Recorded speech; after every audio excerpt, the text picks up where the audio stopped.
Hi, I'm Avery, and I just wanted to know if you think the same way I do.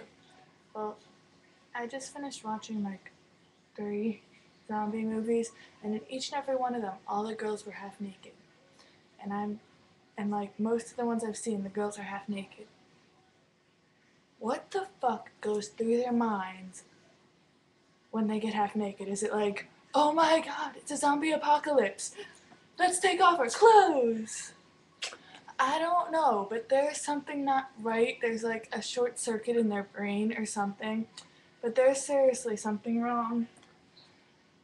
It's just messed up. It's like, who the fuck goes, let's expose more skin so the zombies could bite it more easily? I don't know what the fuck goes through their head, why it goes through their head, and how they even got the idea. They were probably sitting at home being fat asses and watching the movies like I am. Um, but I'm skinny. But so comment down there and subscribe over there. I think I'm pointing to it.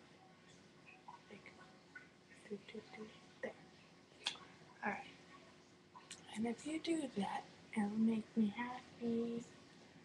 It'll make Dono happy. But, you have nothing more to say. Well, this is awkward. Bye. And that's how you. I don't know if you could. Which way do I go? I don't know if you could see it, but that's how you spell my name. So don't mess it up. In the comments, or if you're writing my name, don't mess it up.